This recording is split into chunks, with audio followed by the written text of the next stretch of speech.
Hi, I'm Pat Smith with Jade Molds. Hello, Rob Younger, Jade Molds. Today we want to talk about hot runner systems. Hot runners are usually considered a pretty complicated part of a mold. People have a lot of issues with them. If you work with Jade Molds, hot runners are not a mystery to us. Rob, in addition to his 40 plus years of injection molding and tool building experience, worked for 4 years for Udo Hot Runners. They're the biggest hot runner manufacturer in the world.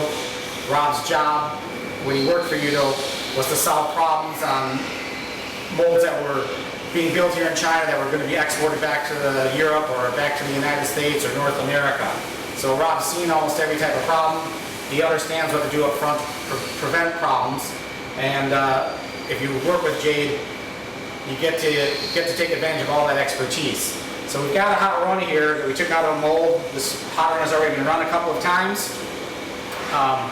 It's cooled off, and we want to talk about some of the different features we can do up front on inspecting it, and then after it comes out of the mold, after it's run, to make sure it's going to operate correctly. And I'll let Rob do a little talking here about the initial QC that we do on a hot runner system.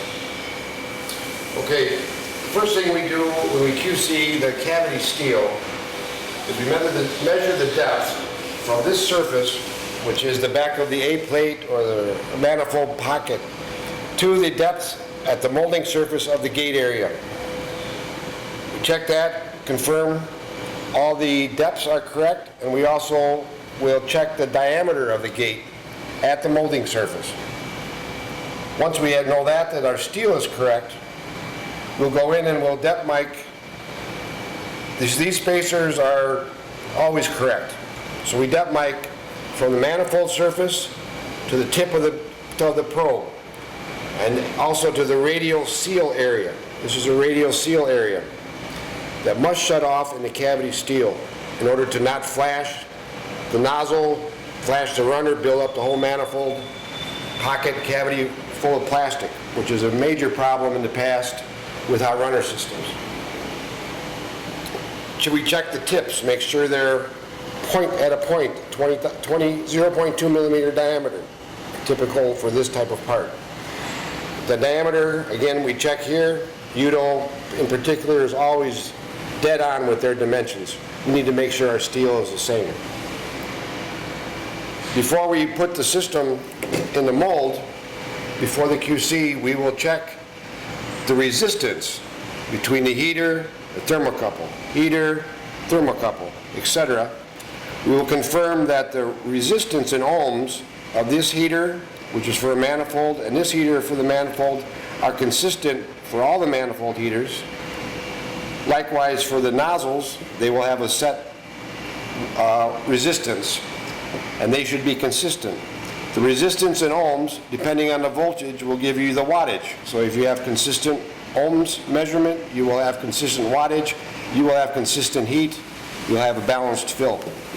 Same is true of the thermocouples. You check the thermocouple, there should be a nominal resistance, and that should be consistent. And then finally, what a lot of people don't do is we'll check each lead, thermocouple and heater, from the connector directly back to the manifold, ground surface.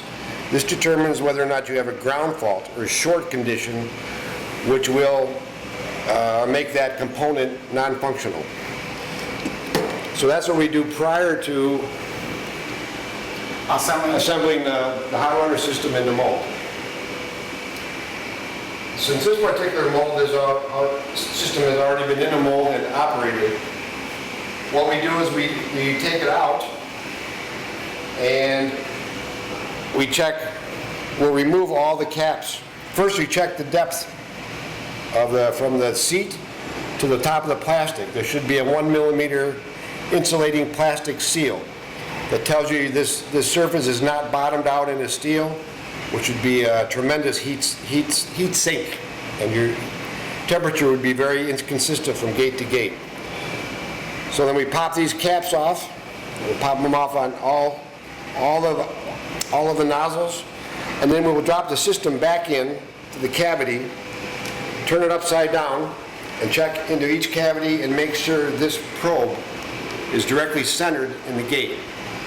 That tells you everything is aligned and centered.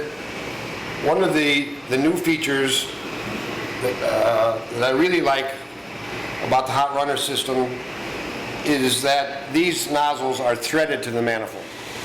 So you thread them in, you torque them down. You cannot leak. In the past, I had a tremendous number of problems because this was a flange seal. It's just a compression fit.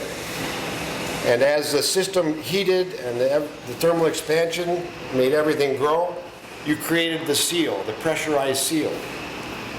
If the mold maker, especially in China, was typically a much greater problem is they didn't pay attention to all the stack heights. And if they missed a stack height, they missed a seal, the whole manifold fills up with plastic if you had a real mess. This system actually, the only way it can leak is if it leaks on this radial seal, which is why I say this is very critical.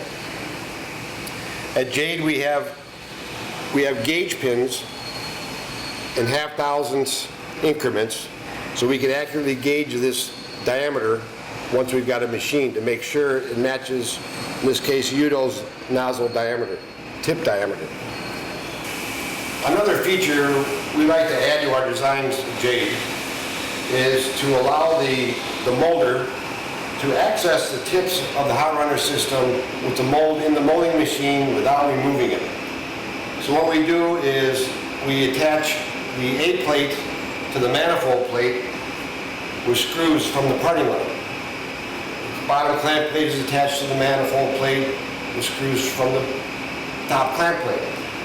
When the mold's in the machine, you open it up, you remove the screws, B1 screws from the parting line, close the mold, clamp the A plate to the manifold plate, clamp the A plate to the B plate, and then when you open the mold, the nozzles, all the tip areas are exposed. You can go in there and work on them directly. In a case like this, maybe you've got a piece of contamination in one of these small orifices. You can take the tip off, clean the gate, screw the tip back on, close the mold, you're off and running again. You don't have to disassemble the mold, disconnect all the wiring. It's an extreme time-saving feature for a hot runner system mold. A final step that we do when we assemble the hot runner system into the mold after we've made all the external checks is to check the tip center with the gate center. With the system in the mold and it looks directly down on the gate, this pinpoint tip must be in the center of the gate to have a balanced fill. So we've covered some of the basics. I really shouldn't say basics. This is pretty advanced, especially for an offshore tool shop. The steps Rob's been talking about really do assure that we're going to have a good start with the hot runner system. We're not going to have a lot of problems. But of course, there's a lot more to it. In particular, this mold, it's a direct gate, small torpedo tip mold. There's valve gates, there's different types of gates. We've only covered one in this particular video. If there's something else you'd like to hear about, we'd love for you to contact us. We can tell you more about what we know about hot runners and how to make them work properly and how to do it the Jade way. Thanks for your time.